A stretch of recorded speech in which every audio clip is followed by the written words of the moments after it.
Lesson number 2, the famous 26-foot by 21-foot floor plan. What we've done is we've opened a new project using the generic template.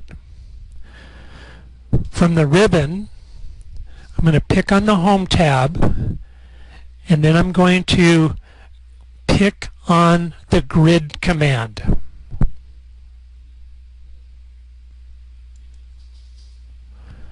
I'm going to go out into the middle of my screen.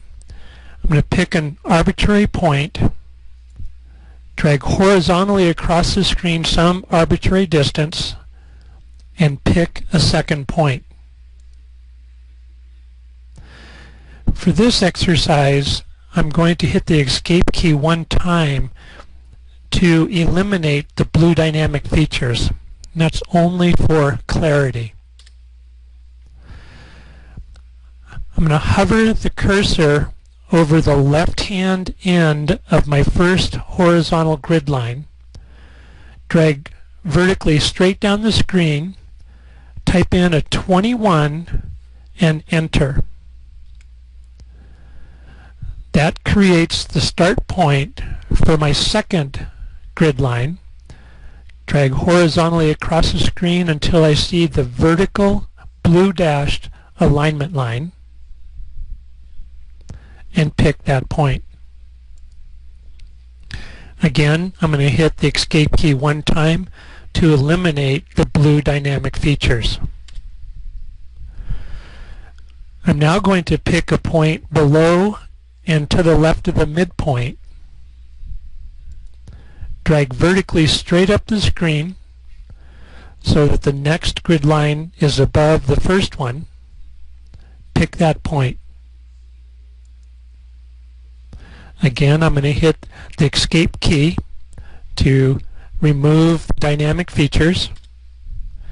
I'm going to hover my cursor over the left bottom end of the last grid line, drag horizontally across the screen, type in 26, and enter. I'll drag the new vertical grid line up the screen, and when I see the blue dashed alignment line aligning with the previous vertical grid line, I'll pick that point. I'm going to hit the escape key 2 times. That cancels out of the grid command. I'm going to use the roller button on my mouse to zoom in on the grid lines that I've created.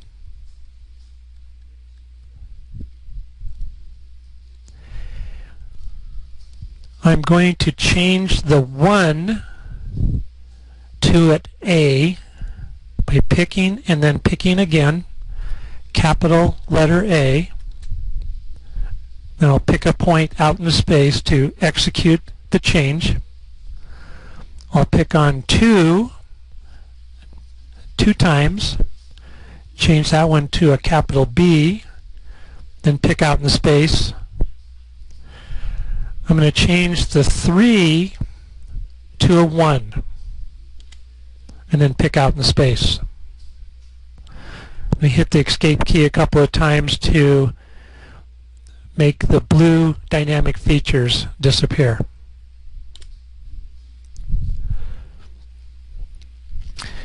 Okay, I'm now going to scroll the outline over on the right hand side of the screen.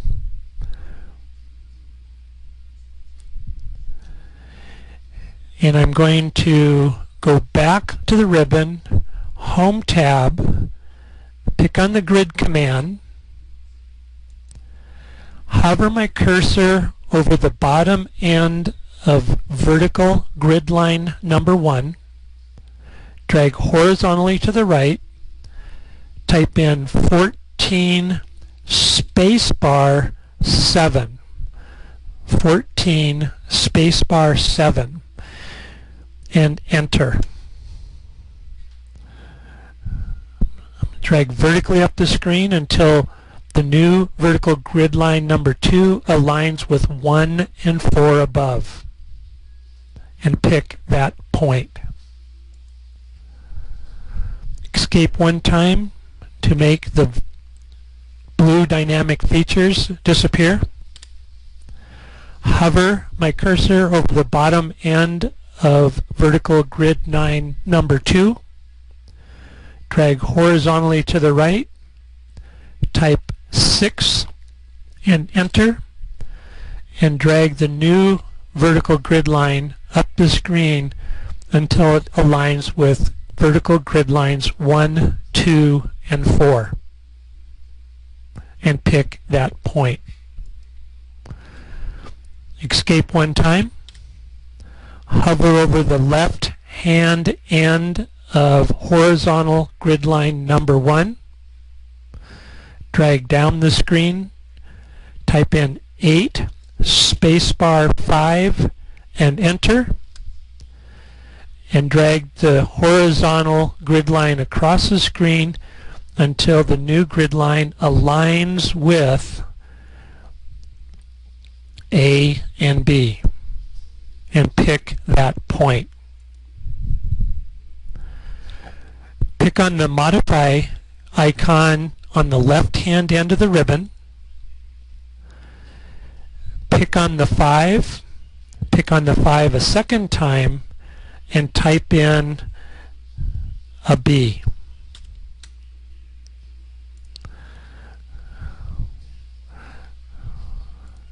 Okay, that won't work because the B below.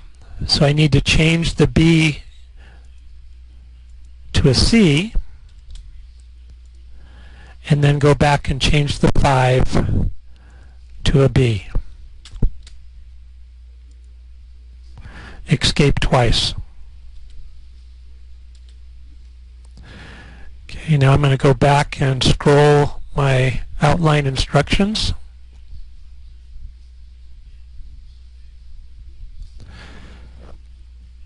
From the Home tab on the ribbon, I'm going to pick the down arrow for Wall and select Structural Wall.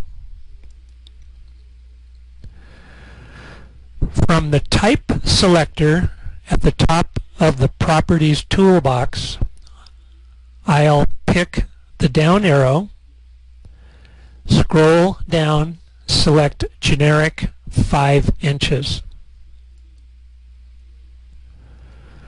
On the Options toolbar, I want to make sure that my height is up to level number 2, and I want to change my location line to be Core Face Exterior.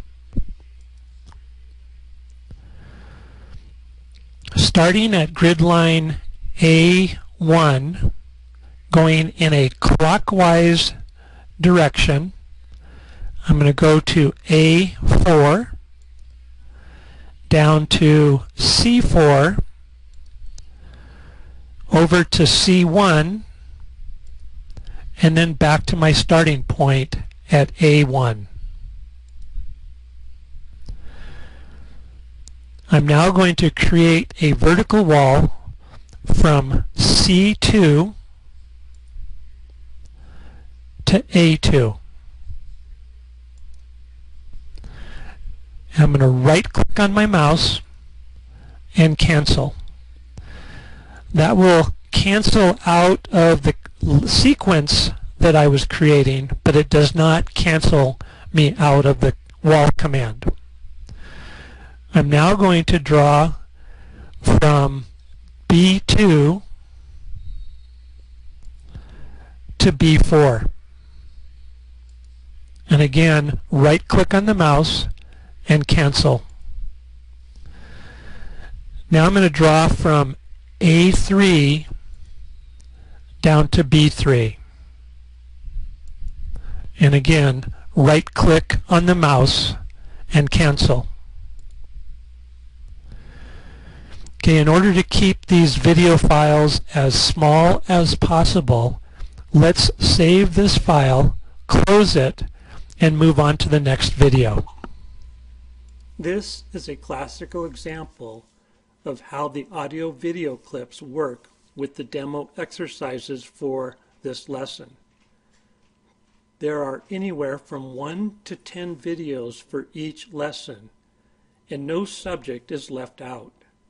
Upon completion of the course, you will be able to use the Revit program to build just about any building type. Please contact us at www.revit.online.com. Thank you.